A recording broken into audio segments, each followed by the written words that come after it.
start out with Dr. Blosser, clinical professor in our division and transplant nephrologist. And then on the half hour, we're going to switch over to biopsy conference with our renal pathologists.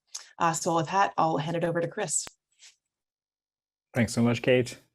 I'm really honored to help cap off the beginning of this year. And I'm going to be talking about a topic that probably most of us don't necessarily spend a huge amount of time thinking about, and yet it comes up all too often in our clinical practice. And so I want to talk about kidney cancer, and I'll give you some context for that as we go through it.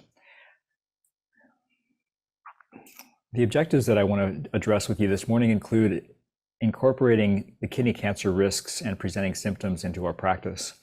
Along with that, discussing the diagnostic evaluation process, and then integrating what we know of the mechanisms and the risks involved in systemic therapies for patients who have advanced cancer. I have a couple of disclosures. And why don't we start by first thinking about the types of kidney masses that people may be diagnosed with.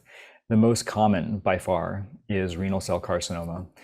80 to 90% of patients who are diagnosed with a kidney mass have renal cell carcinoma of some type.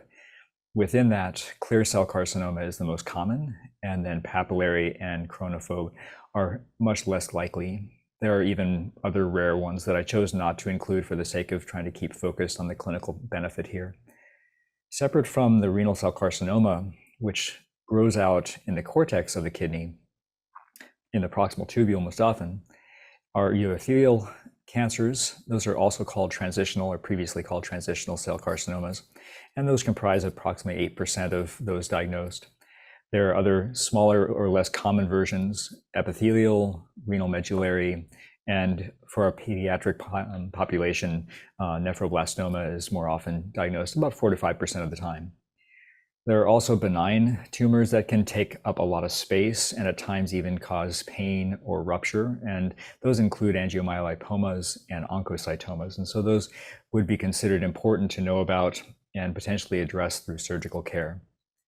The majority of my time today is going to be discussing renal cell carcinoma because of the significance of it in the population. One thing to note, and I think a significant point of this, is that the incidence of renal cell carcinoma diagnosis has greatly increased in the last 30 years. And you'll notice that over the course of even longer, more in the range of 50 years, that incidence has risen across many developed countries. Within the US, that disease diagnosis is more and more represented by localized disease. And that's the case also in other developed countries. You'll notice that in the US, most recently, the estimated percent of those with localized disease was 65%, which was more than in the past, with then a regional findings, meaning involvement of the lymph nodes about 17% of the time, and metastatic disease about 16% of the time. So about 25% of the time, there's regional or metastatic disease, and that is still concerning. And yet there has been a greater percent of patients diagnosed incidentally because of abdominal imaging of some other sort. And that leads to them being diagnosed, thankfully, with smaller and lower grade lesions and with better survival, significantly better survival compared with those who are diagnosed with symptoms. So that 76% of people have a 5-year survival when they have incidental findings of cancer, compared with only 44% when they have symptoms.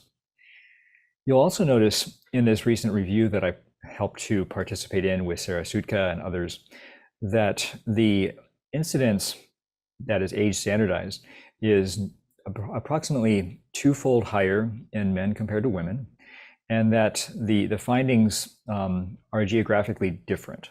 And mostly what we found was that geographic difference had to do with the frequency of doing abdominal imaging for other reasons. So most often people would have a CT or an ultrasound of their abdomen for another reason, and in so doing found a kidney mass that led to a diagnosis. That isn't always possible in lesser developed parts of the world, and you'll notice that the incidence is lower in those areas. We didn't find any specific risk factors across regions of the world based on components separate from the frequency of imaging. So to provide some more context for this incidence conversation, I'd like to present and follow through with a patient of mine who is now a 62-year-old. He has a history of type 2 diabetes, hypertension, and received a kidney transplant back in 2001. Back then, unfortunately, he developed a stroke soon after his transplant and lives with residual left-sided weakness and also some low-level BK viremia. And because of the BK viremia, he's only on tacrolimus and prednisone. He had a stable creatinine, 1.4 to 1.5, no problems with his urine, including really no proteinuria or RBCs, until November of last year, when his daughter called to say that he noticed some gross hematuria. And so when we asked him about it, he also acknowledged that he was having some weight loss. And so we brought him into the clinic and noticed that he had lost approximately 7 kilos over the course of 6 months. Did an ultrasound of his kidney transplant first, which was normal, and then followed that with a CT scan, first a CT without contrast. And we found this exophytic soft tissue density measuring 7 by 7 centimeters in the posterior cortex of his right native kidney. He had been on dialysis before a transplant, and so this many years of both were concerns for risks of a cancer, but also one would not have expected to see any significant tissue in his right native kidney because it should have been atrophic. So at that point, I lowered his tacrolimus trough goal a little bit more to 4 to 6 and got our urologists involved. So the question that he asked me was, why did I get this? What risk factors do I have? And there are many risk factors, some of which are modifiable and others that are not, that lead to the risk of kidney cancer. On the modifiable risk factor side include obesity, hypertension, chronic kidney disease. Some would say also a lack of exercise, which is hard to measure. Diabetes has been attributed as a small factor, smoking, and other environmental exposures.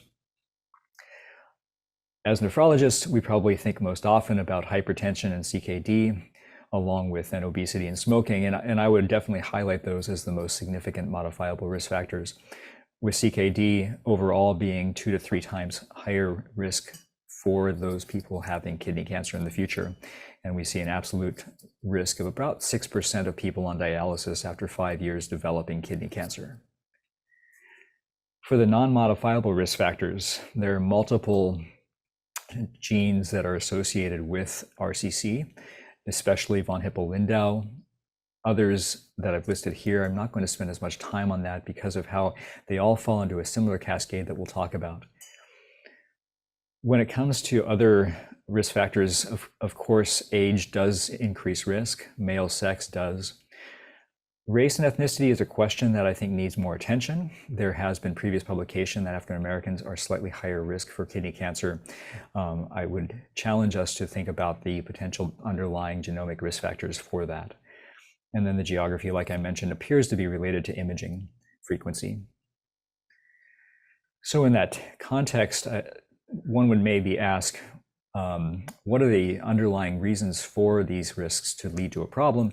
And that includes the dysregulation of hypoxia-inducible factor. We'll talk about that a bit more. Lipid peroxidation is a significant contributor, and formation of reactive oxygen species all leads to a cycle of inflammation and growth of those kidney tumors. In addition to the factors I've named so far, others include immunosuppression, such as the patient's T-cell and B-cell immunosuppression that he was on for his transplant. Some reports, and I put this in question mark intentionally, would suggest Nsaids and acetaminophen are risk for kidney cancer.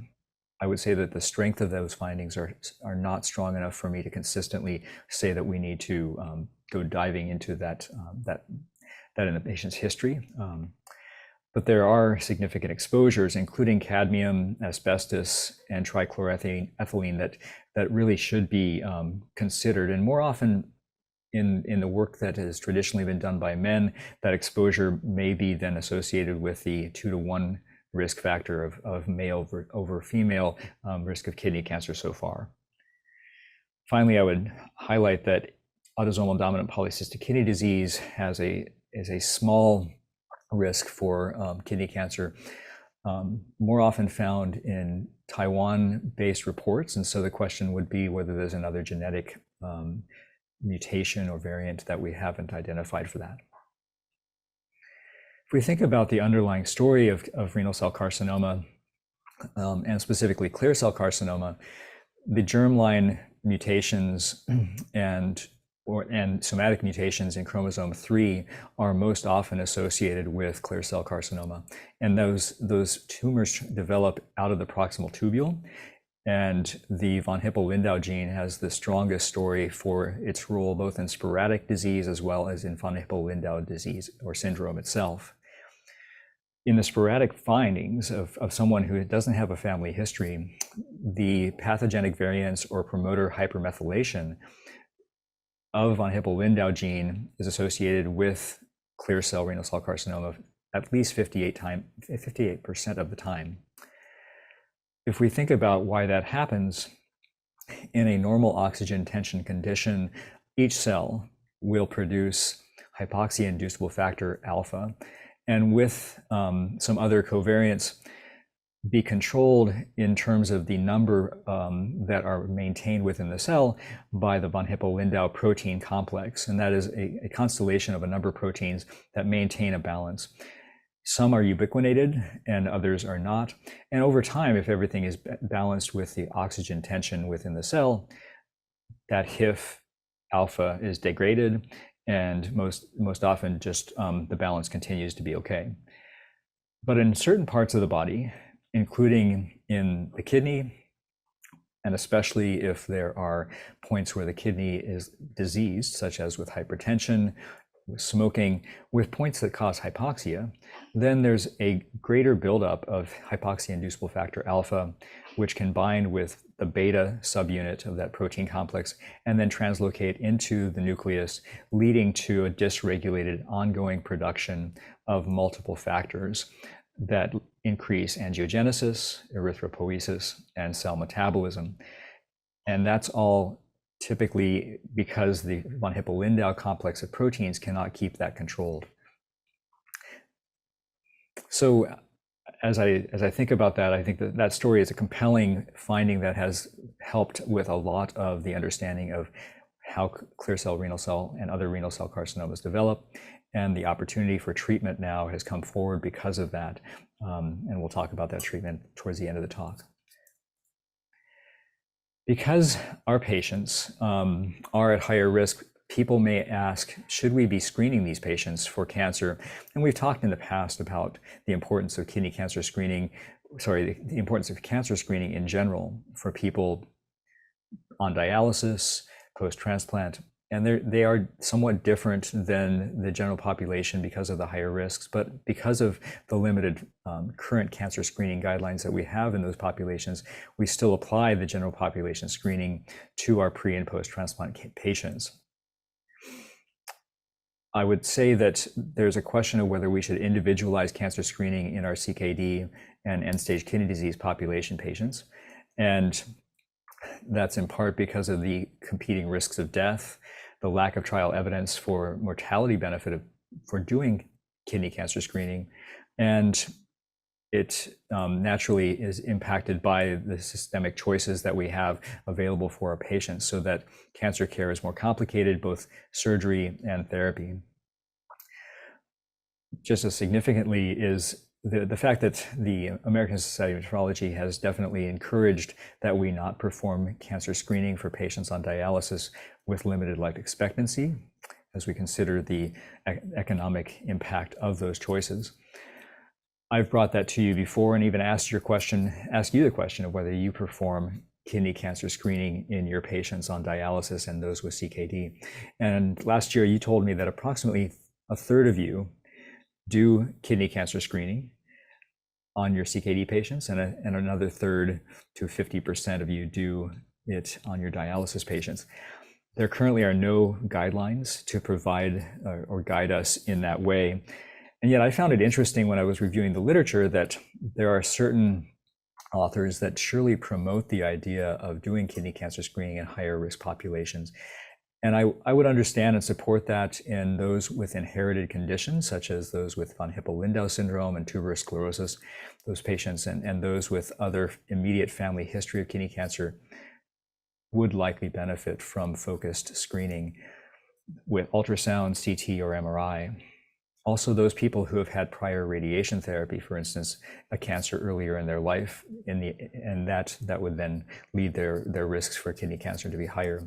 And that radiation therapy, of course, should be in the abdomen retroperitoneal space. But I guess I would raise the question, based on the ongoing conversation that's happening in the literature, whether we should be performing kidney cancer screening in those on dialysis, especially greater than 3 years old, greater than 3 years on dialysis, because of the findings that we are seeing of an increased incidence, and yet the current lack of economic or potentially patient-focused benefit in doing so. Why don't we move on, knowing that that may not be resolved today, and think about the symptoms and signs of kidney cancer. When people do develop kidney cancer symptoms, they are often vague symptoms, including fevers or night sweats, weight loss with anorexia, general fatigue, some with hematuria or abdominal mass. Flank pain is possible, though that triad, that classic triad, is not found in more than 9% of patients with kidney cancer.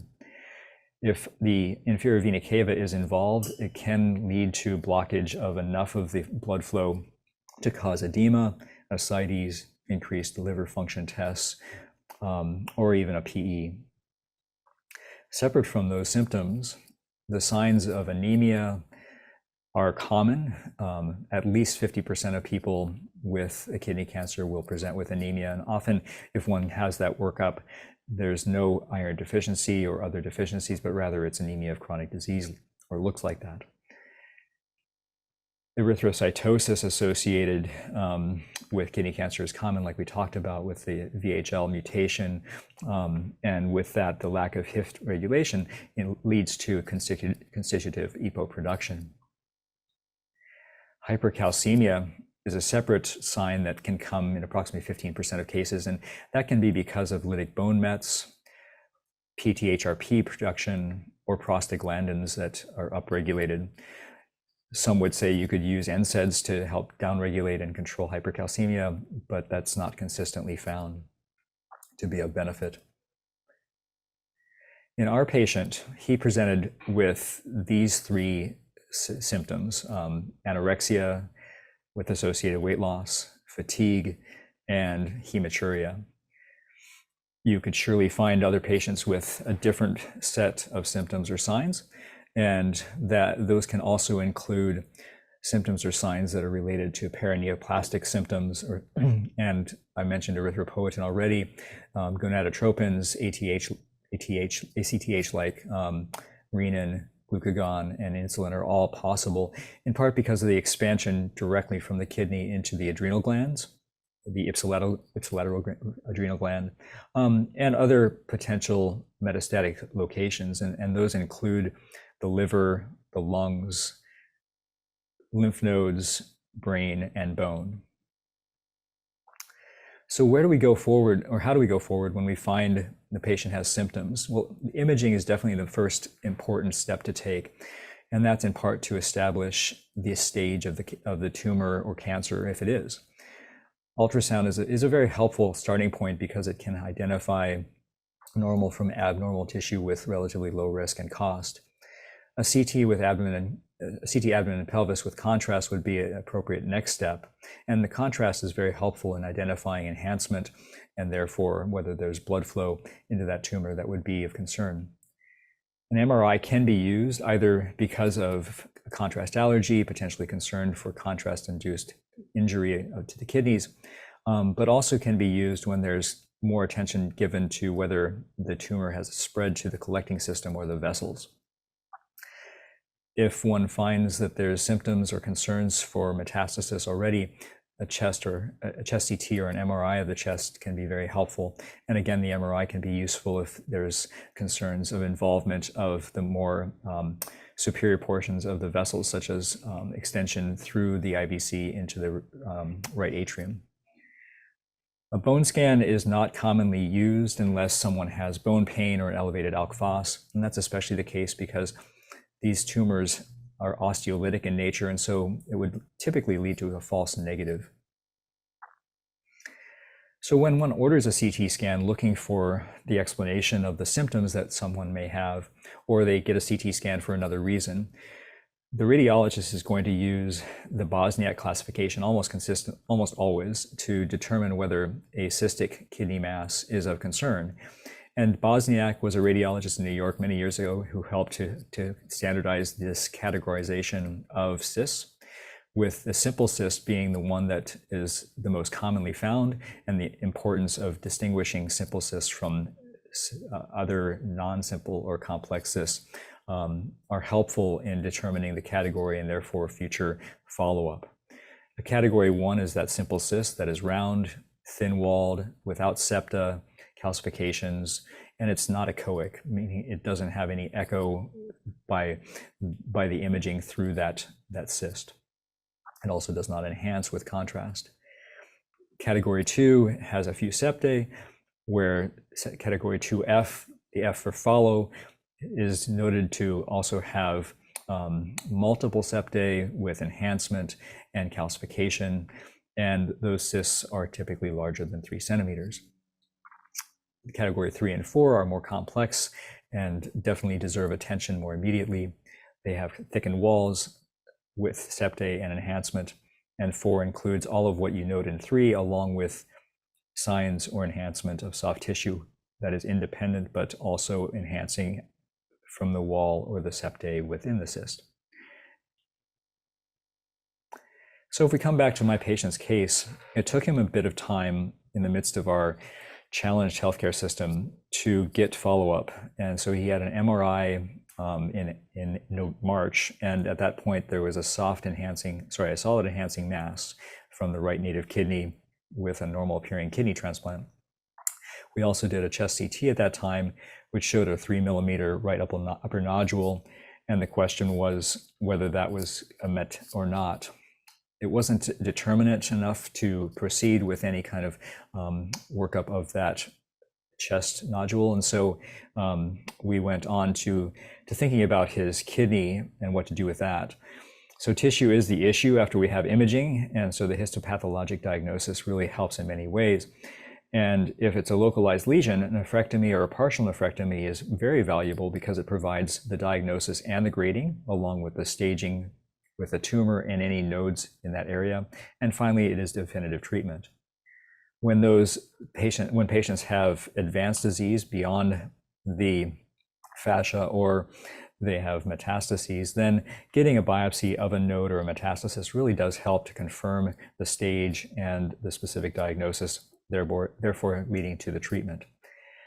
If, on the other hand, someone has an isolated small mass that is not clear whether or not it's really a kidney cancer, or there's multiple of them, then a biopsy may be helpful to distinguish whether it's a metastasis to the kidney of another primary cancer, a lymphoma, or an abscess. But that's most often distinguished on a CT scan to start with. So when someone does have then a nephrectomy for a cancer, or even the imaging prior to the nephrectomy, the Tnm staging is the most commonly used staging for kidney cancer. And T is for tumor, N for node, and M for metastasis. The X means that it has not been able to be established. And so there are patients that show up with metastases without clear primary tumor, and others without ability to identify a node for excision. So these tumors can then either be more or less than 7 centimeters in nature within the kidney, and those would then be separating T1 from T2. T3 then extends into the major veins or the perinephric tissues, and then 4 invades gyrotous fascia and into even including the ipsilateral adrenal gland. Separate from that, lymph nodes are either involved or not, so it's 0 or 1, and metastases are either defined as yes or no, 0 or 1. So when one adds up the tumor, node, and metastasis staging, the anatomy and extent of involvement define the stage.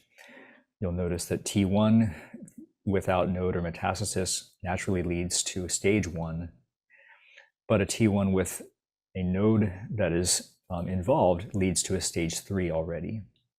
Separately, then a T2, still within the kidney but larger, without node or metastasis, is a stage 2, and that would be the only time that you would have a stage 2. If there's nodal involvement with a T2, then it's stage 3 again. As again, when we think beyond that to extending into the capsule and beyond for T3, it encompasses all that do or do not have nodes. And finally, any time that there's a metastasis, there would be stage 4, but you don't need metastasis to get to a stage 4, because one could also have a T4 alone and have stage 4. The 5-year survival is very much linked with the stage. So those with a stage 1 cancer have typically a greater than 90% 5-year survival, and that's after treatment with nephrectomy. Those who have stage 2 have a little poorer survival, 75 to 95%. But I will highlight that one of the interesting elements to this is that kidney cancer, especially RCC, can extend through the collecting system. And so when the collecting system is involved, the survival is much poorer because of how it typically extends down through and is harder to manage from the outset, so that the survival 5 years is only 40 to 50%. Finally, T3 and T4 are poor survival, more in the 50 to 70% range. And I would say that what's most interesting to me as a transplant immunologist is the immunology related to caring for people who have disease that is potentially curable, potentially curable with immunotherapy. And that improvement in 5-year survival over the last 10 years from previously 8% now up to 50% is pretty striking. Like I mentioned, the survival has improved quite a bit in the last 30 years, and some of that is finding incidental smaller cancers, and other parts of that is related to the immunotherapy, so that now 75% survival of patients diagnosed with RCC at 5 years is the median. And the incidence is 3 times higher now than the mortality, which it did not used to be. Coming back to our patient, he then underwent a right nephrectomy, and at that time was found to have clear cell renal cell carcinoma, and it was grade 4. At that time, it did extend into the perinephric tissue, which wasn't understood at the time of his surgery or coming into the surgery, and so he ended up with a stage 3 diagnosis. And so he then wanted to know, what does this mean for me going forward? And there have been a number of tools to try to help provide clarity to our patients and our providers about what that means for prognosis. And this is probably the most commonly used. The UCLA integrated staging system is the most commonly used multi-component staging system to incorporate performance status plus stage and grade into a predictor of risk. And in this patient, his ECOG, in part because of his prior stroke, was 2, where 0 is fully active and 4 is completely disabled, along with his T3 stage and grade of 4 by Furman grade, resulted in having a high-risk condition with a 5-year predicted survival of 54.7%. Because of him being a transplant patient, though, his risk probably is higher than what we were seeing in those scores. And I'm going to jump ahead for time and just note that we were able to identify about a 4-year absolute risk estimate of 20% death and 23% graft failure in our patients with kidney cancer after a kidney transplant like this patient. And so his risk in the next 4 years is significant with or without treatment. So he underwent then a follow-up MRI showing 2 lesions concerning for metastasis and a chest CT that showed multiple nodules concerning for metastasis as well. In August, he underwent a biopsy of one of those pleural masses with an effort to try to distinguish or define that malignancy. Unfortunately, it was not certain that he has metastasis to his lung, though we do have concern that that's true. Because of that, he was seen at the Cancer and Organ Transplant Clinic, which is a partnership of the Fred Hutch and the UW that I lead. And it's a clinic that we started a year ago. It's a half-day clinic that's able to see patients with any cancer before or after organ transplant twice a month. And those patients, typically 3 new patients plus 1 return visit, can be seen and have consult care provided in order to support the providers and the patient going forward. Treatment options then that can be discussed for these patients, including this patient, are surgical resection like he had and systemic therapy. And because of the risks involved in certain systemic therapy, we needed to consider what potential options he really has in this case to minimize the risks while optimizing his response. And those treatment options include immune checkpoint inhibitors targeting PD-1 or PD-L1. CTLA-4 is another target.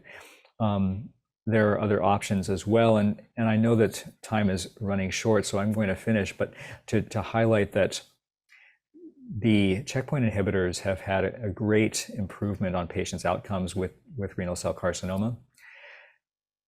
Unfortunately, in patients who have a kidney transplant, they experience approximately 50%, even potentially higher risk of rejection when treated with a checkpoint inhibitor. And in this review that we performed, we found that about 64% of those who would reject did so in the first 4 weeks after starting checkpoint inhibitor therapy. So if you do treat someone with a checkpoint inhibitor, be ready for them to have rejection early and be prepared to help them with that treatment and potentially need move to dialysis after that.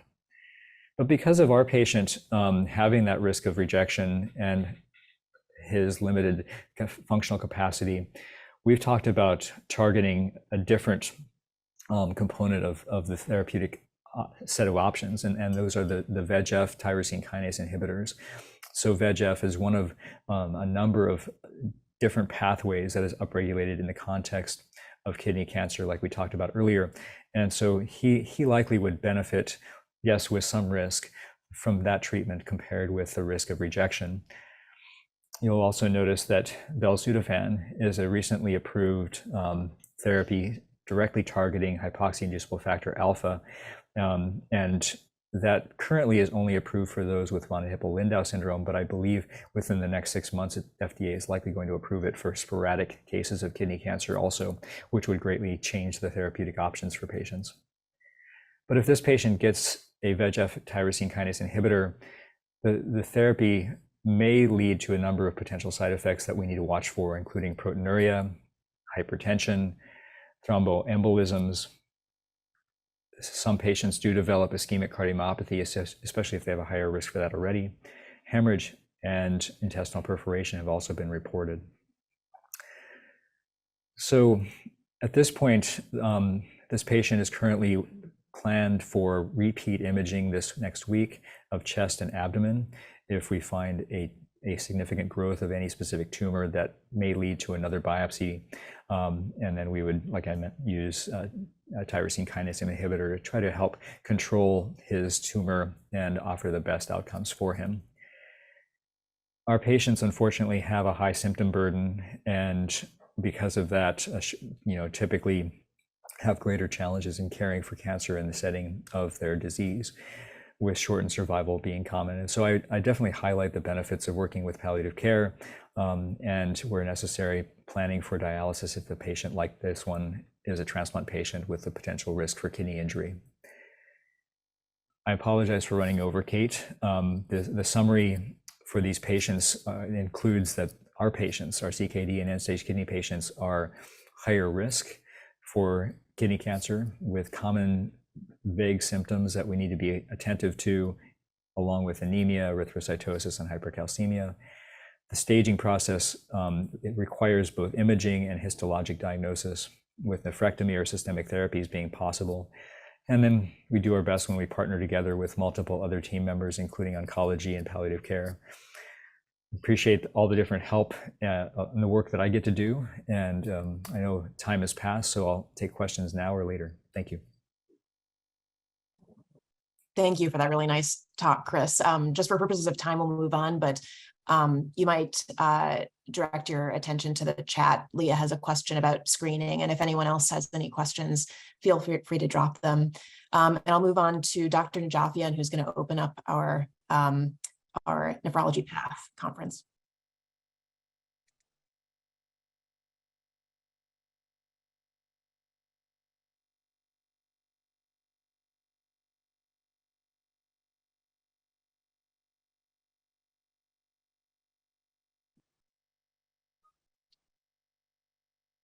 I could start it up if you want. I think we're all happy to begin a new year and welcome the new fellows. And we're going to go through these conferences with you about roughly once a month. And what we do is present interesting cases. We have been asked to sort of start it off slow, so this one might have a few slow pitches in it. But what we really like to do is also get participation. So feel free to participate. I've noticed that the security allows people to change their names. So, you know, if you want to rename yourself, give yourself your favorite character, maybe your attending of choice, you can do that. But, you know, put your comments in the chat, ask questions, raise hands. This is meant, you know, to be a learning experience for everyone. And hopefully it stimulates some thought and discussion and maybe some, you know, interesting projects along the way too as we go through the year. I think I can start off with, I'll do the first two cases, and then Dr. Najafian will do the third case. And the first case is one that I believe Neha Deval is going to present the clinical information for. So I have a couple of slides from her. I can share my screen.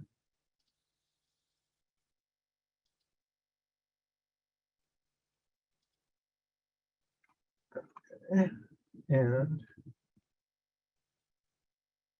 unfortunately, that's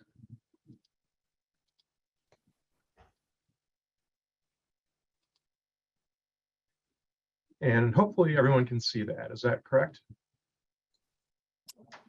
Yes, looks good. You can. Is it the presentation one or the? It's in, we see the PowerPoint slide, or the slide and the clips at the thumbnails at the side. Oh, okay. So I think at the bottom, if you go to click the presentation,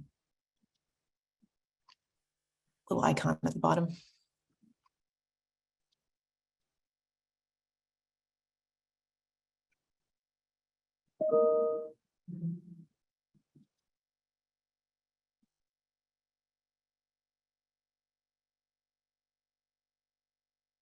Let me try that again.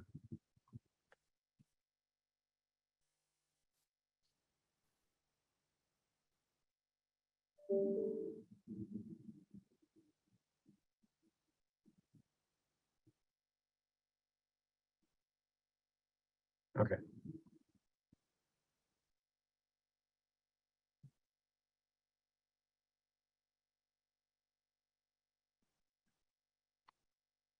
Now I think I'm sharing the right one. That's great. Okay. And this is, you're seeing just the presentation mode, correct? Right. Looks good. Okay. Okay. I'll let Neha begin. Yeah, the previous slide. Yeah. The first slide. Can you switch to the first slide? Sorry. There Yeah. we go. Hi, everyone. I'm Neha. I'm a second-year fellow. We are going to discuss a case that we saw in the clinic and who underwent a biopsy subsequently. So this is a 48-year-old woman who was referred by her PCP for AKI, and she had microscopic hematuria and proteinuria.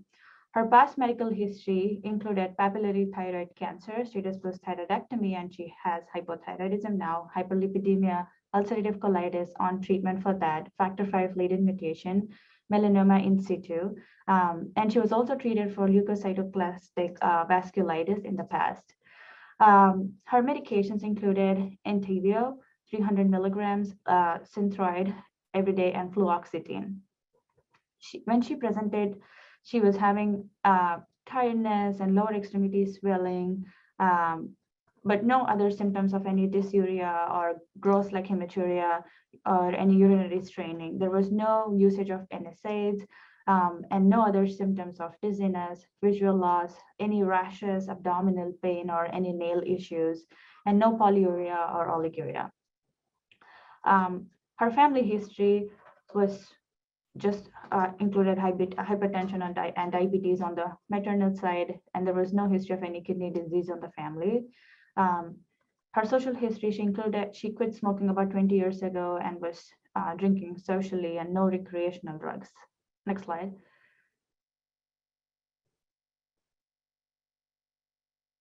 Her vitals were stable. Her blood pressure was 140/80 to 90.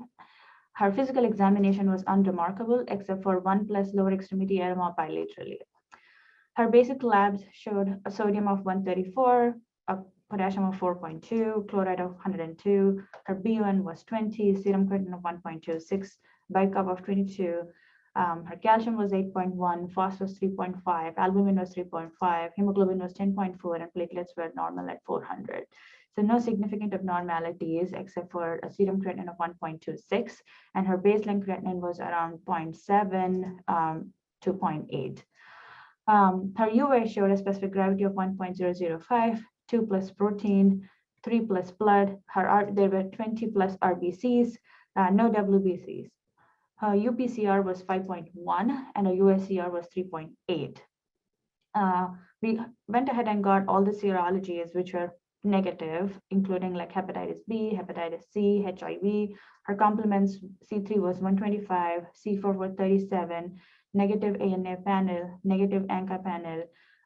Her kappa was 3.12, lambda was 3.25, SPEP and UPEP were negative for monoclonal component. We also got renal ultrasound that showed normal size with no hydronephrosis bilaterally. And then we went ahead and proceeded with the biopsy, which is going to be on the next slides. Okay, is there any questions for Nia about the clinical history? Neha, did you look at her urine? What did the red cells look like? I actually haven't looked at her urine when she presented at that time. Yeah, we haven't looked at her urine, unfortunately. So how about differentials? Anyone want to? Okay, we got one person for IgA nephropathy with IBD. Any other considerations? Just to add, her IBD was super well controlled on the medication. She had no flares or anything in the recent past when she presented. Did you mention what her baseline creatinine was? Yeah, it was around 0.8.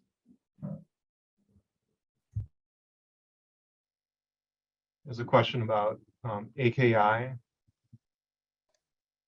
Yeah. What was the pattern over time they have the creatinine? Was it really an AKI or is it sort of a steady increase or? I would say it was a kind of a steady increase. It was 0.8, 0.9, went to 1.2 over a couple of months. And we have another differential of AA amyloid thrown in there. So I think systemic inflammatory disorders driving the secondary amyloidosis. Okay, why don't we, respecting time, move on to the biopsy. Okay. So this is the entire biopsy essentially shown at low power here. And I hope you can appreciate that there's a background of chronic injury. So these areas here, we see a lot of, this is a Jones stain. So we have basically a background H&E stain that also has a silver stain, and the silver stain really helps us see a lot of the basement membranes and matrix. And we see some thickened tubular basement membranes in the interstitium that are indicative of some tubular atrophy, also increased staining within the interstitium that shows us where there are some areas of fibrosis. And then there's some of these glomeruli that are all black essentially, and they're globally sclerotic glomeruli. So there's a background of chronic injury that's mild, at least mild. And then we also see that there's some of these cells in here that are foam cells. And those are cells, we'll look at them in a little bit higher power, but we see those commonly in kidney biopsies from patients that have had long-standing proteinuria. So they tend to build up in the interstitium in the setting of long-standing proteinuria. And then here are the glomeruli that we can see. And even at low power, we can see that there's a little bit of extra silver staining here in the mesangial stalks that support all the capillary loops. And so we get an idea that there's some mesangial sclerosis here. And we'll look at all of this at higher power. Here's one higher power picture. We're seeing a glomerulus. We see some mesangial sclerosis that I mentioned. And then we see this tubular atrophy and interstitial fibrosis with abundant foam cells, indicating there's probably a history of long-term proteinuria in this patient. Here at higher power, this is a globally sclerotic glomerulus. So when we look at this glomerulus, we can't really find any obvious patent capillary loops. And so we call that global glomerulosclerosis. So the entire glomerulus is sclerotic in this picture. Here's some normal appearing tubules and then some higher magnifications of the foam cells. And you can see that there's these fine reticular silver staining in the cytoplasm that gives it sort of a bubbly or a foamy appearance. And that's where the name comes from. Here's another glomerulus, and we can see that it's more of it's intact. There's more peripheral capillary loops. When we look at the basement membranes, they have a nice thin ribbon-like appearance, but then there's some increased mesangium in areas. And so that it's definitely more prominent. Usually the mesangium is relatively inapparent, maybe a cell or two and then some matrix. And here there's a number of nuclei and abundant matrix in some of these segments. We also see an area where it looks like the glomerular tuft has formed an attachment to Bowman's capsule. And this is an indication that there's been some injury to the glomerular tuft that's resulted in its fusing to a bit of Bowman's capsule here with a little bit of periglomerular fibrosis associated with that.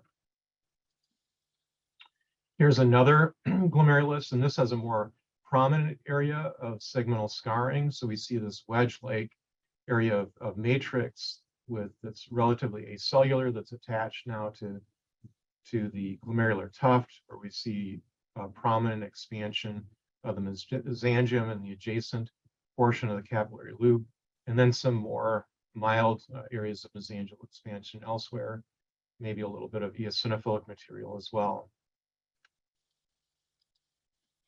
And then this is a... Can I ask a question? Yes.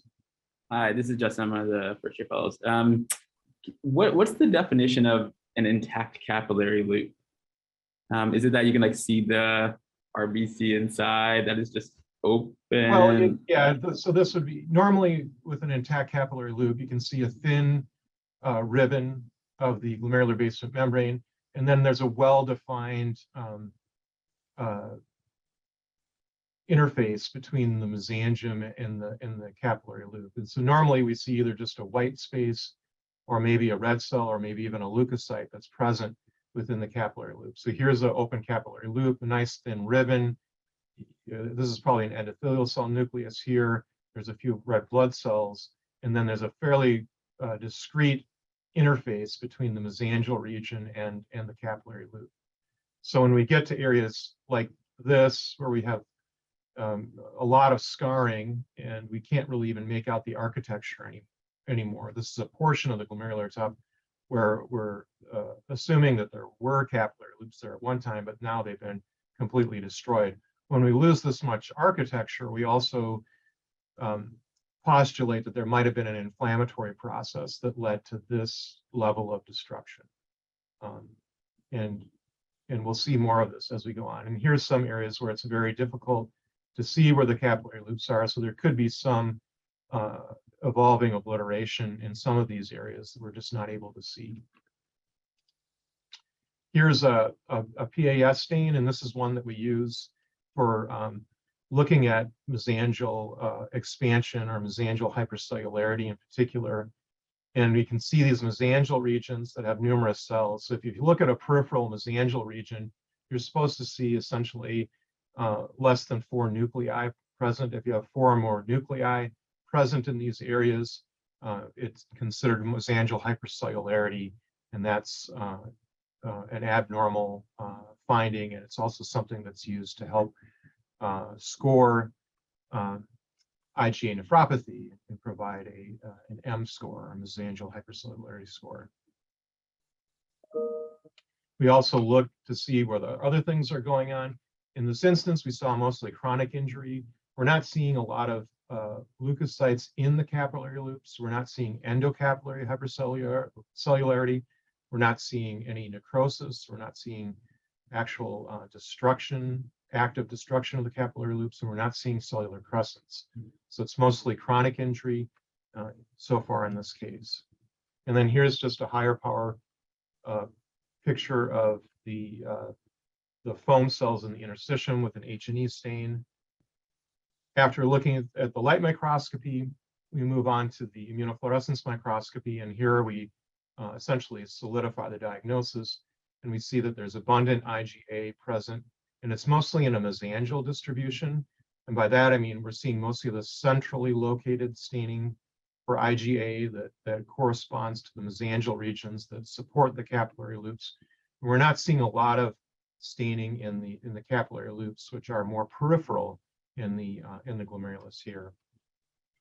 We see a similar staining for both kappa and lambda light chain, indicating it's a polyclonal process, as we would expect in a garden variety IgA nephropathy. And then we move on to electron microscopy, and we see portions of the electron microscopy that have capillary loops that are relatively normal in appearance, but we do see some alterations in the glomerular basement membrane segmentally. So here there's a little bit of lamellation of the glomerular basement membrane.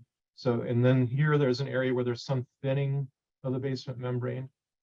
And again, here it looks a little bit thin, but we do see a lamina densa that's easily made out. There's some effacement of podocyte foot processes here. This is the capillary loop. This is the urinary space in this region. This is the capillary loop here. And we see some intact foot processes in this region. We also see in this area where there's some fusion or effacement of podocyte foot processes, we see these microvilli that are present, and these are extending from the podocytes over that overlie this portion of the capillary loop, and this is termed microvillus transformation. So these changes are associated with proteinuria, which this patient has, and so the morphologic changes that we see correlate with a lot of the clinical findings in this patient. We also notice that up here there's some electron dense deposits that are present within the mesangial region. And so these electron dense deposits are the immune deposits that we detected by immunofluorescence microscopy. Moving on, we see other areas where there's some more substantial changes within the capillary loops. And so here we have actually some widening of the subendothelial regions and some widening of the mesangial regions. And this is an indication that there's probably been some endothelial injury. And this could be due to a number of factors. In this instance, it could be due to the IgA nephropathy and some of the immune complex deposition process. And here we see some of that remodeling that's existed for a while, because we see some more matrix in this area that's subendothelial and expanding from the lamina densa. And we also see cell processes in these areas as well. We'll look at a higher power here because we see some more abnormalities within the basement membrane. And this is a higher magnification view of that region. And so we see that the lamina densa becomes extraordinarily thin, and there's a lot of irregularities here. So here's some remodeling and potential damage or evolving damage to the glomerular basement membrane. And this is probably one of the processes that leads to some of the segmental necrosis and segmental scarring and injury that we do see in IgA nephropathy. How this happens, I think, is still a bit of a mystery. And then here's then a good area of mesangium. We can see that it's expanded. There's a lot of stuff that has cell debris-like qualities. And then there's some of these electron-dense deposits that are frequently underlying the glomerular basement membrane. And these are the IgA immune deposits that are present here. And then this is just an electron microscopic view of a foam cell that's present. We can see that the nucleus is eccentric and it's being pushed to the side by all the lipid that's retained within the foam cell, and there's some atrophic tubules. So I'll move on to our final diagnosis, and it's probably not a surprise to anyone. It's IgA nephropathy with the additional features of focal segmental and focal global glomerular sclerosis, and then there's a mild degree of fibrosis and tubular atrophy in addition to that. We went through the histology and came up with a score for the Oxford classification. And I showed you that we did have mesangial hypercellularity. So this was present in the majority of the glomeruli. And then we did also have segmental glomerular sclerosis. So it's an M1 and S1, but we didn't have these other features of endocapillary hypercellularity. We didn't have significant tubular atrophy and interstitial fibrosis, and we didn't have any cellular crescents either. So what can we say about IgA nephropathy and inflammatory bowel disease? Well, there's been a couple of studies that have really shown that there is a strong link between IgA nephropathy and inflammatory bowel disease. One is by Arcana Labs, another one is from Nanjing, China. And both of these looked at patients that were biopsied that had diagnosis of IBD. In the Arcana Lab study, they showed that 24% of the biopsies of patients with clinical histories of IBD had IgA nephropathy. And this was higher than the overall frequency of IgA nephropathy in all of their cases, which was 8%. Interstitial nephritis was another common finding in IBD patients, as well as arterial nephrosclerosis and acute tubular injury and proliferative glomerular nephritis. But IgA nephropathy is the #1 association. In China, it was even more significant. So like 67% of their biopsies in patients with IBD showed IgA nephropathy. And then these are the other diagnoses that they found. So there is a strong association. There's also a Swedish study that showed, looked at almost 4,000 patients and almost 20,000 controls. They found that of the IgA nephropathy patients, there were about 5% that developed IBD, whereas only 1.65% of the controls. So there was you were more likely to develop IBD if you had a diagnosis of IgA nephropathy. Similarly, if you had a diagnosis of IBD, you were more likely to develop IgA nephropathy. So of those patients that had diagnosis of IBD, 2.5% developed IgA nephropathy compared to 1% of the controls. And in addition, IBD is associated with increased risk of end-stage kidney disease. So there could be a connection. Maybe there's some connection. The one thing in common and that's intriguing is that there's mucosal immunity and dysregulation of mucosal immunity, and dysbiosis is thought to be the underlying mechanism for IBD. And this also may be a mechanism that leads to the production of IgA and IgA nephropathy that leads to the deposition of IgA within the kidneys and causing the kidney disease. To help support that there may be common etiologies in these what would be thought to be somewhat disparate diseases, is there is some shared susceptibility genes that are involved in regulating pattern recognition receptors for innate immunity, as well as complement. So that's all I had. Is there any questions or comments for this case? I think Ram answered my question. So for Cd68 staining, do we have to let you guys know ahead of time, or can it be added to the slides? CD68 staining? Yeah. What do you want to do CD68 staining for? So the question often is in IgA is to whether to immunosuppress or not, and at least based on biopsy, the ones that are more likely to respond to immunosuppression are E1, C1, necrosis, and maybe M1.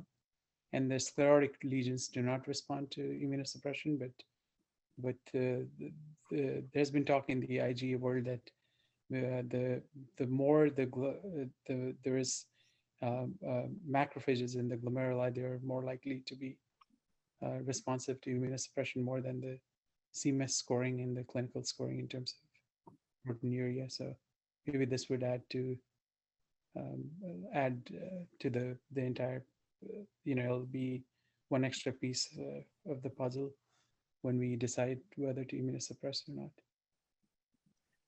Yeah, I mean, I think that's something that we haven't routinely done. I think that's something that we should discuss and see whether that's a test that's that we should add. If that's something that you're going to use to determine whether or not to immunosuppress patients, then that's something that we can do. Yeah. Yeah, thanks for bringing that up, Amal. We can take a look at it. That paper does show they develop what they call an I-score for infiltration by macrophages using that CD68 stain. So we can certainly take a look at it and see if that would be useful, how to incorporate it into our practice. Thank you.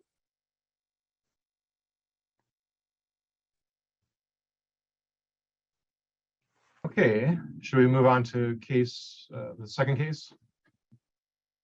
Sure. The clinical history is going to be presented by Amruta. I didn't have any slides. I don't know if you have slides. Or... Yes, I have slides. I can share my screen. Okay. Good morning. So I'm just going to go over this case in chronological order because I think that might make the most sense for this patient.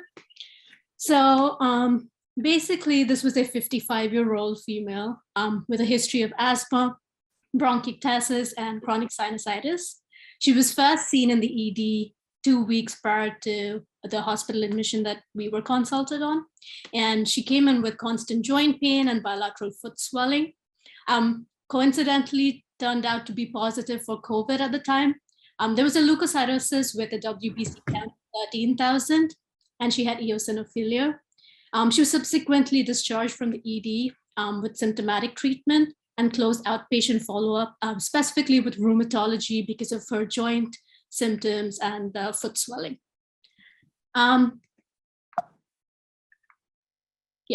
So she returned 2 weeks later to the ER with progressive worsening of her joint pain, as well as paresthesia, bilateral leg itching, and bilateral leg rash. She also complained of increased wheezing, using her albuterol inhaler more frequently. There was a worsening leukocytosis during this admission, an increase in eosinophilia. This was all noticed in the rheumatology clinic the day when she was sent to the ED, and rheumatology was very concerned and sent her to the ED for hospital admission. Our service was involved because she had a rise in creatinine from 0.76 in October of 2021 to 1.2 with hematuria and proteinuria. In addition to all the history that I've said, but the only additional history that we got was that she had used some over-the-counter Nsaids for the neuropathic pain that she had. So in terms of her vitals, what was significant was her blood pressure was 162/81. All other vitals were stable. On her physical exam, we saw bilateral conjunctival injection. There was nasal congestion, which was affecting the quality of her voice. There were boggy nasal turbinates. On her respiratory examination, there were faint expiratory wheezes.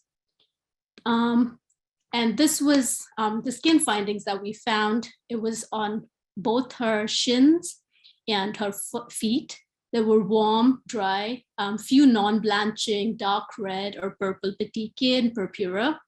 On her neurological examination, there was a sensation was intact, but there was some reduction in her power on her lower extremities that we attributed to pain.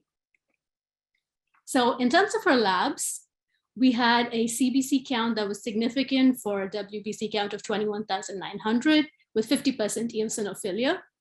Her creatinine is currently 1.2, and her baseline seemed to be about 0.7 to 0.8. Just a disclaimer is that we didn't have very frequent labs on her prior to between the hospital admission and 2021 in October. So it is possible that this was a more gradual rise in creatinine than we saw.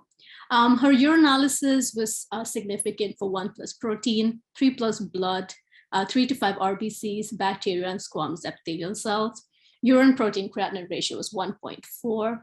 Her urine sediment under microscopy, we saw the dipstick was 2+ blood, trace protein, specific gravity was 10. There were few RBCs, none looked evidently dysmorphic. And some WBCs, we suspected this could be eosinophils. We did not have access to urine eosinophil staining, so we weren't able to confirm this. And there were no casts noted. And this was actually the slide of her from her urine microscopy that we did. So additional labs, we had Hep B and C, which were negative. HIV was negative. ANCA panel, the titer was 1:512. MPO was positive, PR negative. C3 was normal. There was a mild elevation in C4. IgE was 829. CRP 6. A renal ultrasound showed echogenic kidneys at 11 centimeters and 12 centimeters, and we decided to go ahead and proceed with biopsy.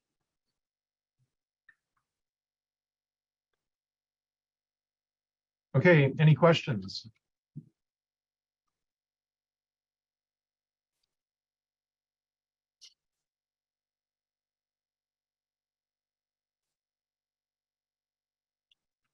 Okay. Any differentials people going to throw in there?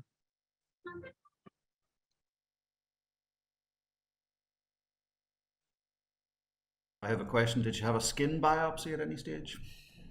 Yes, we did have a skin biopsy, and the biopsy finding was significant for neutrophilic infiltration, which in the right clinical context could point to EGPA. Okay. So I'll go on to the biopsy, and I'm just showing you a medium power magnification of a portion of the biopsy, and this essentially is what the entire biopsy looked like. So it was abnormal throughout. We see there's a number of glomeruli that are involved by crescents, and I'll show you these at higher magnification. Many of them are cellular, but also there's some with some fibrous components in those crescents. In addition, the interstitium is infiltrated by numerous inflammatory cells, and we'll look at those at higher power as well. The tubules show some attenuation of the epithelium, so they're not looking too healthy at all either. Here's a higher magnification view of one of the glomeruli, and we see that this portion of the capillary, this portion of the glomerular tuft has capillary loops that look relatively normal with no obvious abnormalities. We can see these nice thin ribbons of glomerular basement membrane, really thin inapparent mesangial regions. This is the vascular pole. But over in this half, there's a lot of problems. So we see that there's areas, there's a few eosinophils in here too, but there's some eosinophilic material that is consistent with fibrin present. We see areas where the capillary loops appear to disappear and fibrin appears present in the urinary space. And then we see this prominent cellular reaction present in Bowman space. And this is a cellular crescent here, and this is segmental necrosis here. Here's another glomerulus where we're seeing more fibrin and destruction of the capillary walls present within a segment of the glomerular tuft. There's not as prominent of a cellular reaction in this instance, so it's mostly a region of segmental necrosis. And then we see this adjacent capillary loop shows no really obvious abnormalities. So it's there we don't see leukocyte infiltration, but we see an adjacent area of segmental necrosis. Here's a PAS stain that just highlights the fibrin, the staining that is present in this portion of the glomerular tuft and obscuring the underlying architecture. in an area of segmental necrosis. And then this is an older lesion. So many of the lesions were cellular crescents and segmental necrosis, very active, but there were also some lesions that showed some evidence of chronicity. So this is an area that now has undergone remodeling and the accumulation of abundant matrix and even attachments to Bowman's capsule. So this is a portion of the glomerular tuft that's now been replaced by scar tissue. And so this is segmental sclerosis or segmental scarring. And then here is another glomerulus where we see some of the cellular crescent like regions in the periphery, but there's also abundant areas of sclerosis that's entrapping and engulfing much of the glomerular tuft here. And so this is like a fibrocellular crescent. And so this is a glomerulus that has been attacked and has the inflammatory process is probably on the resolving end of things, and most of the damage has already been done. We can see in the interstitium, which we'll look at in a few slides, is also filled with abundant inflammatory cells, notably numerous plasma cells, as well as eosinophils. And then here's a glomerulus. There were a few glomeruli that didn't really show any lesions whatsoever, but over 60% of the glomeruli in the sample were involved by crescents or segmental necrosis or both. When we look at the uninvolved glomeruli, there's really no obvious abnormalities. There's a couple of eosinophils present in the capillary loops, which we don't typically see, but this is a unique case. And then there's also abundant inflammatory cells, including eosinophils in the adjacent interstitium. When we look away from the glomeruli, we can see that there is a robust interstitial nephritis. So there's lots of interstitial inflammatory cells, as I mentioned, eosinophils, plasma cells, lymphocytes, and some histiocytes as well. And they're not only in the interstitium, but they're invading the tubules. So we have a tubulitis as well. So this is an active interstitial nephritis that's also causing damage to the kidney. And then here's a higher magnification view. Here's a plasma cell. We can see this, what is termed a clock face nucleus. And then we see this area, this light area adjacent to the nucleus, which is the nuclear hoof or the garden, where the Golgi apparatus is found within the plasma cell. And then here are the abundant eosinophils, and I think I have an H&E stain that helps highlight eosinophils that really show their bright red granules. And at higher magnification, we can see the bilobe nucleus and then the bright red eosinophilic granules present in all of these eosinophils.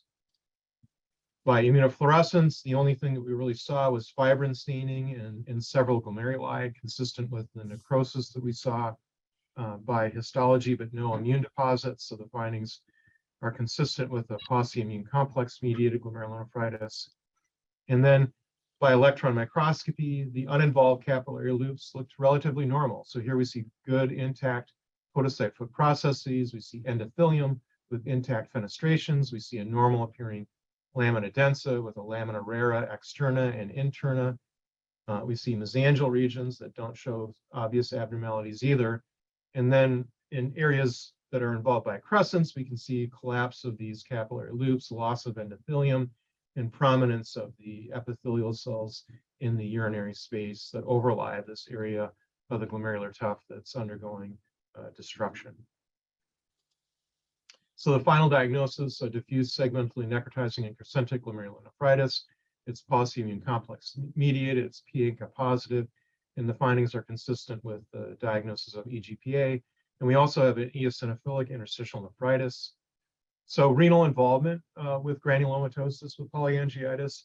ANCA positivity is present in about 40% of the cases, and it's usually anti-MPO, as in this case. Clinical manifestations in EGPA, asthma is almost always present. There's frequent cardiac involvement, and there's also usually ENT and neurological manifestations. So definitely some of the findings this patient had, but not all. Renal disease is only present in a minority of the cases. So it reported to be seen in about 25 to 30% of the cases. When it's present and biopsied, post-immune complex mediated glomerular nephritis, as we've seen in this case, is what is found. So that's present in about 80% of the cases. And then 10% have been reported to have membranous nephropathy, 3% membranoproliferative. These are mostly in the ANCA negative groups. And then a pure interstitial nephritis is also seen. And then many of the patients also have a significant interstitial inflammation, as we saw in this case as well. So treatment, I think the treatment for ANCA associated vasculitis is similar for EGPA as for the others. The only thing I noted was that there is a relatively recent study that was looking at also adding anti-IL-5, suggesting that this might lead to longer lasting remission and maybe allow people to use less glucocorticoids. So that's all I have. I wonder if we have any follow-up, and if you'd let us know what you did, Amruta, as well as answer any questions that people might have. Yeah, absolutely. So when we got the diagnosis, we actually had the patient admitted, and we gave high dose steroids, so 1 mg per kg for 3 days IV, and we gave 1 dose of rituximab. The plan was to have another rituximab infusion in 2 weeks, but we're having a lot of troubles with financial assistance with that. But when I saw her in clinic after she had the rituximab and the high dose steroids, she was also discharged on steroids at 80 milligrams, oral steroids when she went home. When I saw her in the clinic, she was doing significantly better in terms of her paresthesias, which was what was one of her main complaints. We're still, the only thing we're able to monitor at this time in terms of her kidney function, because her creatinine actually normalized to 0.9 when she came into the hospital for this treatment. So we couldn't look at the creatinine to see how she was responding to therapy. So we've been following her hematuria to see how she's been responding. Yeah, I mean, I think one of the extraordinary parts of this case is the biopsy looks awful. I mean, it looks like she should have much more significant renal failure than what she's expressing clinically. And I'm not sure if I have a good explanation for that.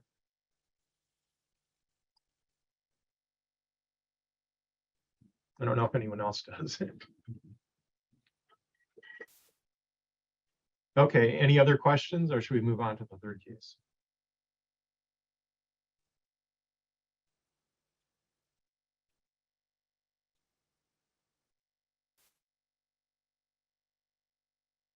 I think Behzad, you're up. Yeah, so if there are no other questions, let me start.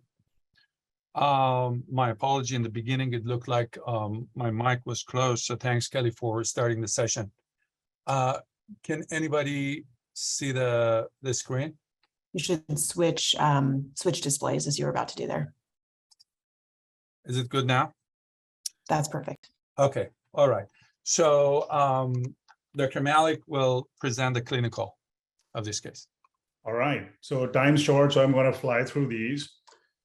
This is a 47-year-old man who first came into contact with UW Medicine and Renal Service when he was hospitalized recently on the 1st of July.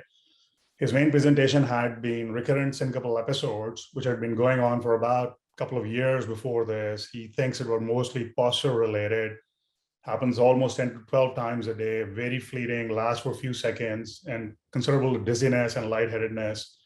And a few times that his blood pressure had been monitored, had been extremely low during these episodes where systolics sometimes drop into the 40s and 50s.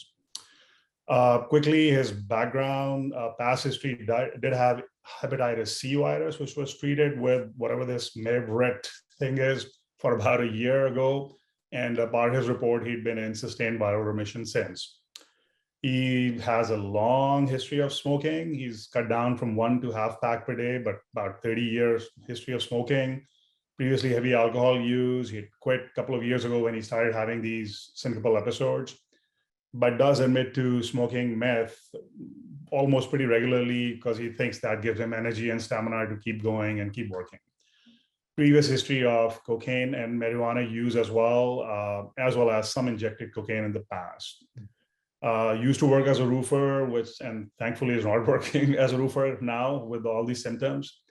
And review of system quickly, mostly constitutional symptoms: fatigue, weakness, weight loss, alternating constipation and diarrhea. Okay, so he was initially evaluated at St. Joe's, and they did the usual cardiac evaluations with an echo, which showed preserved EF, but some ventricular thickening, and they did find some peak systolic longitudinal strain to be severely reduced. And he also had some runs of VT and third-degree heart block while he was there. They also went ahead and did a cardiac MR where there was, I don't think it was completely very characteristic, but still showed subendocardial prominent layered gadolinium enhancement. Next. Yeah.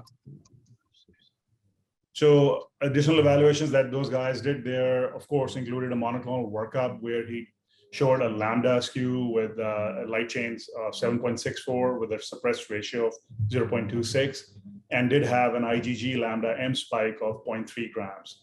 His initial spot urine protein electrophoresis immunofixation weren't that great, but they repeated a 24-hour urine, and that did show about 5.5 grams of protein, which was predominantly albumin with just a speck of M protein, and with immunofixation, again, confirming that it's a faint lambda light chain, Benz-Jones protein and IgG lambda.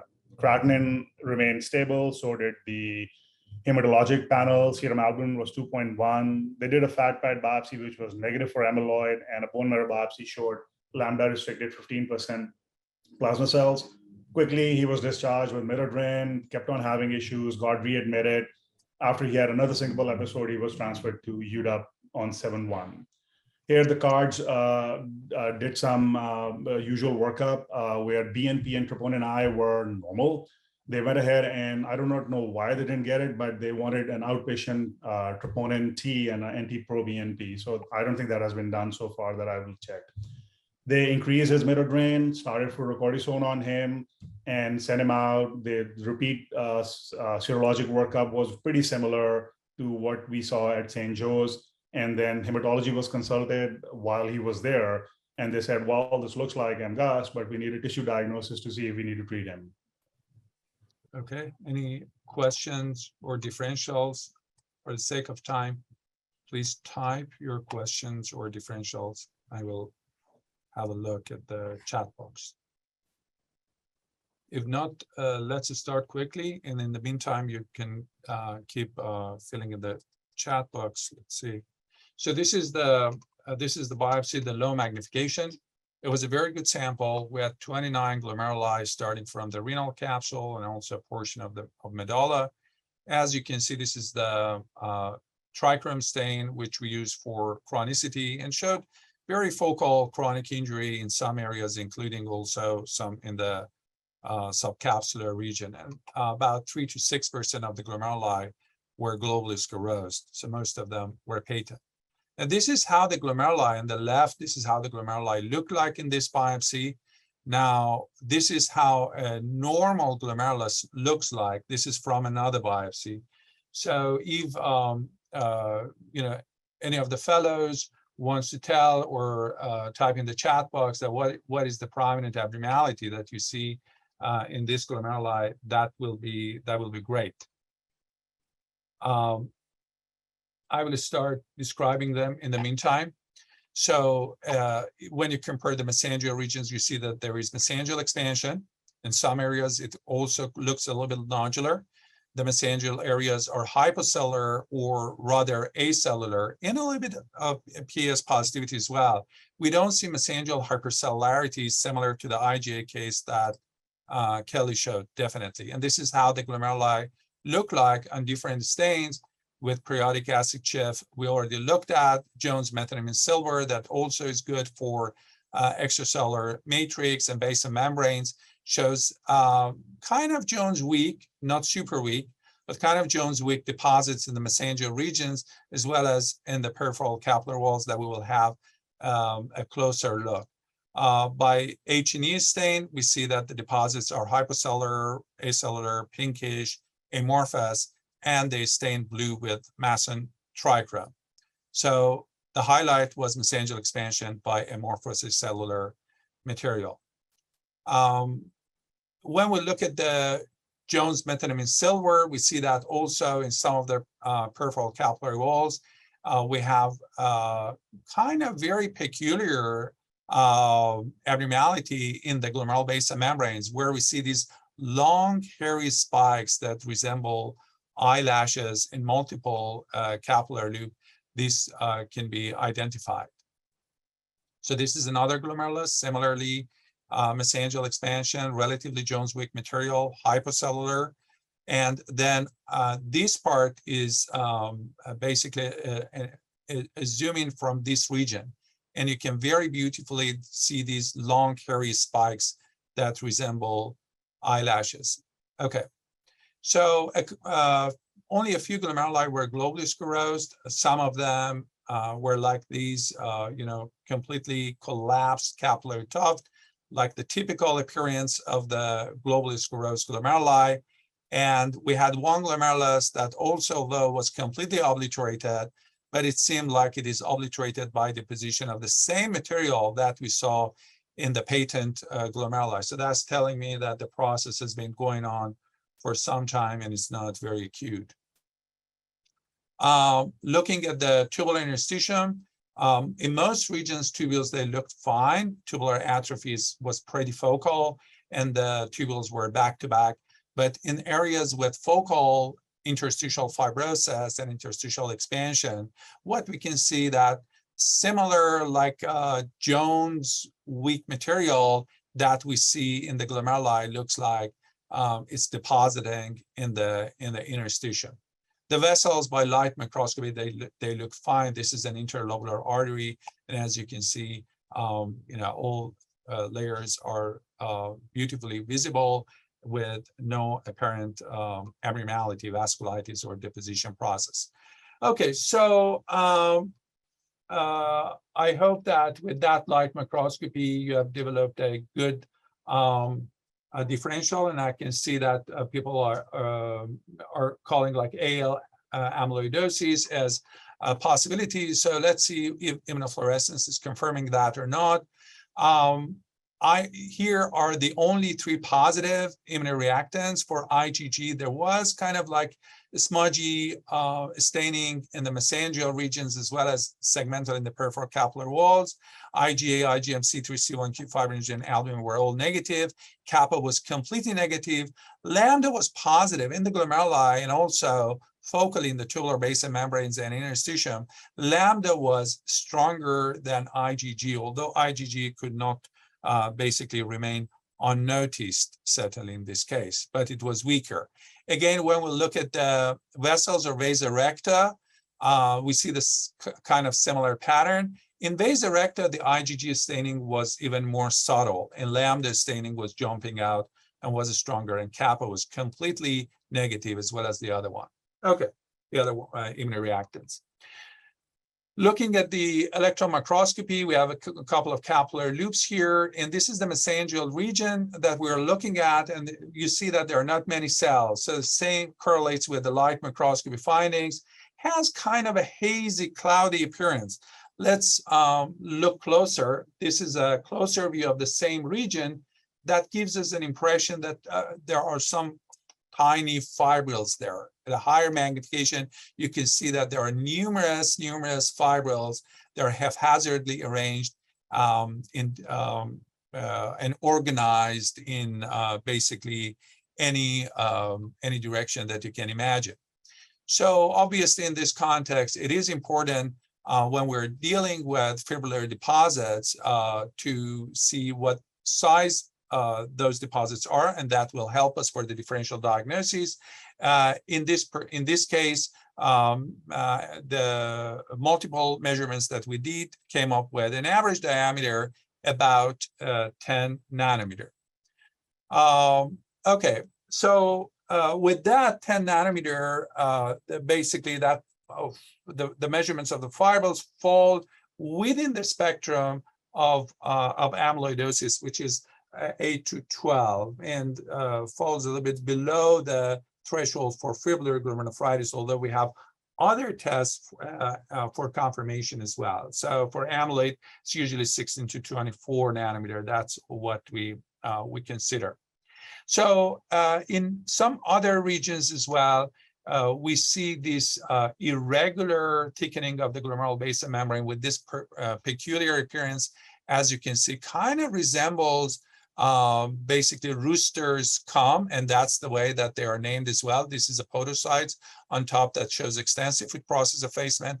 And as you can see that this appearance exactly correlates with those long hairy spikes that we observed on Jones methylamine silver. And again, in these areas, the fibrils haphazardly arranged with an average diameter around 10 nanometers. So everything fits with what we saw in the other parts of this biopsy by electron microscopy. Looking at the podocytes, there is very prominent podocyte injury with extensive effacement of food processes, and also with these all little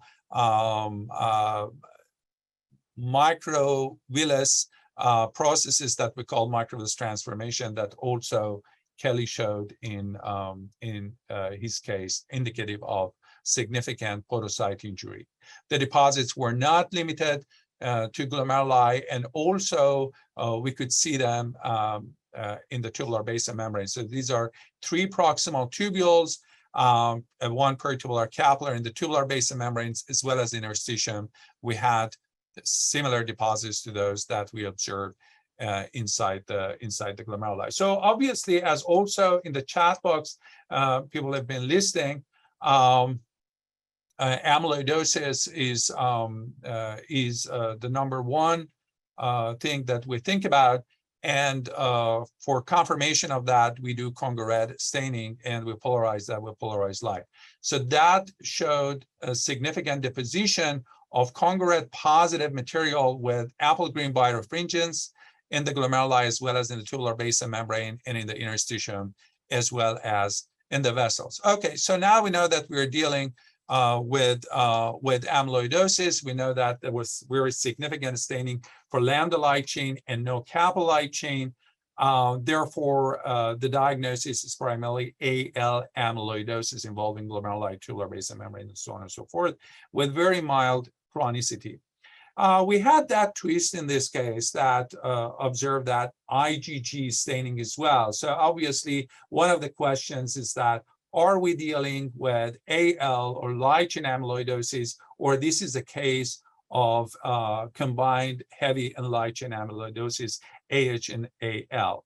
So for that reason, we did 2 confirmatory studies. Number 1, we did mass spec, which is a more sensitive assay for the subtyping of the amyloid. And the amyloid, the light chain, the mass spectrometry confirmed presence of lambda light chain in the Congo red positive deposits, and did not show any signal or significant spectra for IgG. We also performed IgG subtyping, and IgG subtyping, interestingly, showed that there is a restriction for IgG1 and the deposits. Okay, so how are we going to basically put these findings together? So for IgG subtyping, the interpretation, as you know, by immunofluorescence, what we can say is that if the deposits are monotypic or not. We cannot establish monoclonality, obviously, by these tests. So we observed monotypic IgG1. This finding raises concern for a primary light and heavy chain amyloidosis. However, this basically concern was not confirmed by the results of mass spectrometry and the deposits. Okay, so here basically I would like to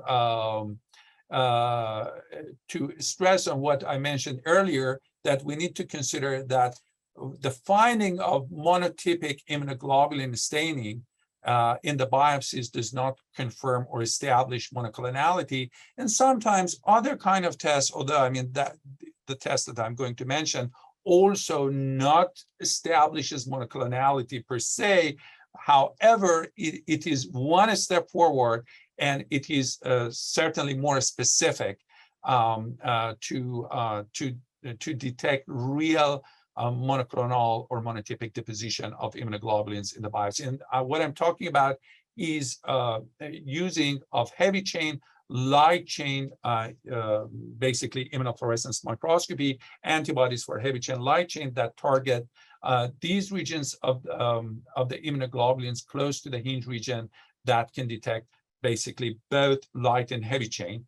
And in this study that was done at Mayo Clinic, they were able to exclude some of the cases that initially by simple immunofluorescence studies were thought to be monoclonal immunoglobulin deposition, such as in some cases of fibrillar glomerulonephritis or some cases of IgA nephropathy, and they confirmed that indeed the deposits were polytypic and they were not monotypic. In this particular case, we would expect that if we have a heavy chain light chain amyloidosis, or if we have a light chain amyloidosis, basically we wouldn't be seeing any staining, because we do not expect to see basically the intact immunoglobulin. We're talking about the free light chains or the free heavy chains. So that, yes, I mean, that could potentially help if we're interested to do one further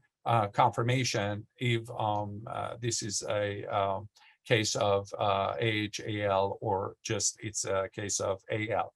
So the largest case series that have been published for heavy chain and heavy light chain amyloidosis is this case series from Mayo Clinic that they studied 16 patients of combined both heavy chain or heavy and light chain amyloidosis. And what they found in comparison with the primary light chain was that these cases had less frequent concurrent cardiac involvement, had higher likelihood of having circulating complete monoclonal immunoglobulins, lower sensitivity of fat pad biopsy for finding amyloidosis, and also bone marrow biopsy for detecting amyloid. They had higher incidence of hematuria, and overall they had better patient survival, which was probably related to basically lower cardiac involvement in these cases. But that's all. So overall, putting it together, is it a case of heavy and light chain amyloidosis? I have to say that overall, per our current definitions for heavy and light chain amyloidosis, we would like to see both heavy chain and light chain to be strong, equally intensity, and also, I mean, confirmed by mass spectrometry. So with this particular case, I think we cannot rule out a component of heavy chain in the deposits. However, per our current definitions and understanding, it's likely light chain amyloidosis. So with that, and my apology that I went over time because we started late, I would like to take questions and have further discussions. And maybe for anyone who needs to go, totally understand. Dr. Najafian, just to start, there's a question from Dr. Shannon in the chat. Okay. Is there a physical chemistry explanation for why lambda is more common than kappa in AL? I don't know. I'm not aware of that. If anybody else. I think some of the lambda light chains, which are amyloidogenic, have a distinct interaction with the resident mesangial cells and converting them into a phagocytic phenotype. And that phagocytosis leads to classic SNPs breaks in the lambda light chains, making them more sticky and causing them to stick together to make beta-plated sheets. So the exact mechanism, I'm sorry, I'm not recalling right now, but it is related to the specific interaction between lambda light chains and the resident mesangial cells. Thank you. Zahn, so yes. I may have had just my head in the sand, but when did we start doing our own mass spec? Oh, it's already started. So this was indeed our own mass spec. Yeah, and that just started? Well, it has started a few months. January. Yeah, January. That's great. Thank you. Thanks to Kelly and our other colleagues in the in lab medicine, Andy Hufnagel and others.